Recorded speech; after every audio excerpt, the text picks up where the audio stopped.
रामलला के प्राण प्रतिष्ठा कार्यक्रम के पहले मंदिर ट्रस्ट के सामने खड़ी हुई नई मुश्किल। साप्ताहिक कैलेंडर चार्ट के जरिए सभी जातियों, वर्गों और विधाओं से जुड़े लोगों के द्वारा आरती करने की मांग।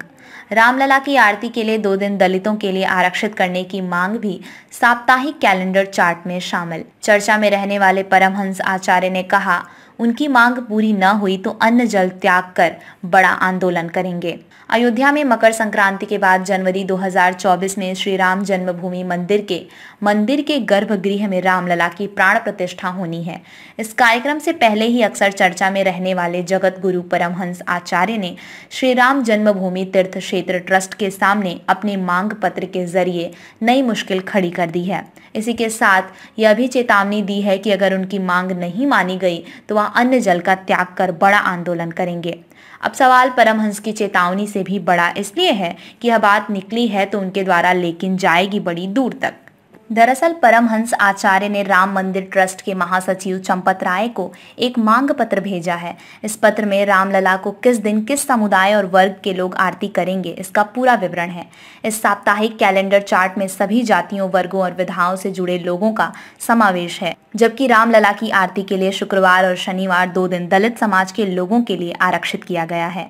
परमहंस आचार्य की माने तो इससे छुआछूत और भेदभाव के साथ ऊंच नीच का भाव समाप्त होगा और एक बार फिर राम राज्य जैसा माहौल देखने को मिलेगा। वह कहते हैं अगर उनकी यह मांग न मांगी गई तो वह अन्न जल त्याग कर बड़ा आंदोलन करेंगे। जगत गुरु परमहंस आचार्य तपस्वी छावनी श्री राम जन्मभूमि तीर्थ क्षेत्र ट्रस्ट के महासचिव चंपत राय को पत्र भेजकर हमने मांग की है, मर्यादा पुरुषोत्तम श्री राम की जो प्राण प्रतिष्ठा होने जा रही है उसी के साथ सामाजिक बुराई, छुआछूत, ऊंच नीच का जो भेदभाव है उसे भी समाप्त कर दिया जाए। इसको लेकर मैंने सुझाव दिया है कि जैसे रविवार के दिन क्षत्रिय समाज के द्वारा पूजा आरती हो, सोमवार को बैकवर्ड समाज के द्वारा आरती कराई जाए। मंगलवार के दिन जो पराक्रमी है जिन्होंने देश का नाम रोशन किया है, चाहे कुश्ती के क्षेत्र में, चाहे कबड्डी के क्षेत्र में, चाहे भाला फेंकने या जिन लोगों ने देश को गोल्ड मेडल दिया है, ऐसे प्रतिभावान लोगों के द्वारा रामलला की आरती कराई जाए। बुधवार को जैसे अंतरिक्ष वैज्ञानिक हैं, बड़े लेखक हैं, बड़े साहित्यकार हैं, बड़े कवि हैं, उन लोगों के द्वारा आरती कराई जाए। बृहस्पतिवार को जैसे जगत गुरु हैं, शंकराचार्य हैं, अनुजाचार्य हैं, निम्बकाचार्य, धर्माचार्य हैं, साधु संत हैं, ब्राह्मण हैं, उनके द्वारा आरती कराई जाए।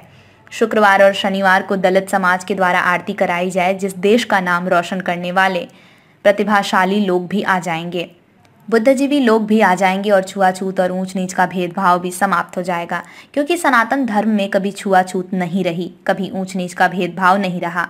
यह जो जब मुगल आए और अंग्रेज आए तो फूट डालो राज्य करो के तहत तो फूट कैसे डालेंगे? भाई को भाई से लड़ाने के लिए, पड़ोसी को पड़ोसी से लड़ाने के लिए, कभी जाति के नाम पर लड़ाते रहे, कहीं भाषा के नाम पर लड़ाते रहे, कहीं क्षेत्रवाद के नाम पर लड़ाते रहे। इसलिए मुगलों और अंग्रेजों के द्वारा जो नफरत फैलाई गई है उसको समाप्त किया जाए और राम मंदिर के साथ साथ फिर से एक बार राम राज्य जैसा माहौल देखने को मिले। इसलिए हमने आज पत्र भेजा है और छुआछूत समाप्त करने के लिए अगर मेरी बात नहीं मानी गई तो अन्न जल का परित्याग करके मैं फिर आमरण अनशन करूंगा।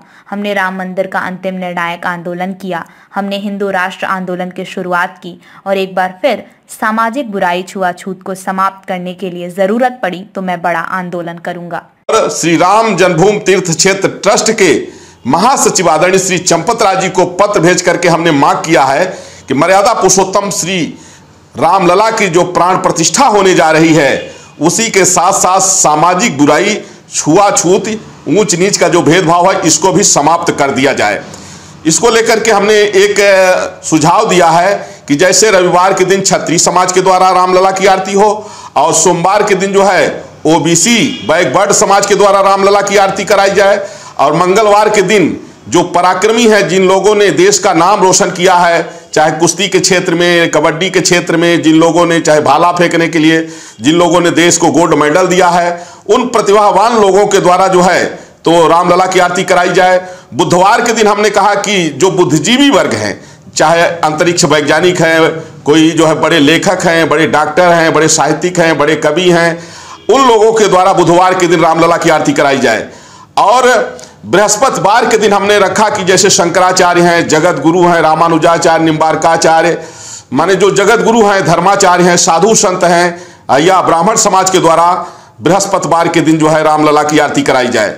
और शुक्रवार और शनिवार 2 दिन दलित समाज के द्वारा रामलला की आरती कराई जाए। तो इसमें हर जाति के लोग भी आ जाएंगे और देश का नाम रोशन करने वाले प्रतिभावान लोग भी आ जाएंगे, बुद्धिजीवी वर्ग भी आ जाएंगे। इसी के साथ ही ये छुआछूत और ऊंच नीच का भेदभाव समाप्त हो जाएगा, क्योंकि सनातन धर्म में कभी छुआछूत नहीं रही, कभी ऊंच नीच का भेदभाव नहीं रहा। ये तो जब मुगल आए, अंग्रेज आए, तो जो डिवाइड एंड रूल था, फूट डालो और शासन करो। तो फूट कैसे डालेंगे? भाई भाई को लड़ाने के लिए, पड़ोसी पड़ोसी को लड़ाने के लिए, कहीं जाति के नाम पर लड़ाते रहे, कहीं भाषा के नाम पर लड़ाते रहे, कहीं क्षेत्रवाद के नाम पर लड़ाते रहे। तो इसलिए मुगलों और अंग्रेजों के द्वारा यह जो नफरत फैलाई गई है उसको समाप्त किया जाए और राम मंदिर के साथ साथ फिर से राम राज्य जैसा माहौल देखने को एक बार फिर मिले। इसलिए हमने जो है आज पत्र भेजा है और छुआछूत समाप्त करने के लिए अगर हमारी बात नहीं मानी गई तो मैं फिर अन्न जल का परित्याग करके फिर मैं आवरण अनशन करूंगा। हमने जो है राम मंदिर का अंतिम निर्णायक आंदोलन किया, हमने जो है हिंदू राष्ट्र का शुरुआत किया आंदोलन का, और एक बार सामाजिक बुराई छुआछूत को समाप्त करने के लिए अगर जरूरत पड़ी तो मैं बड़ा आंदोलन करूंगा।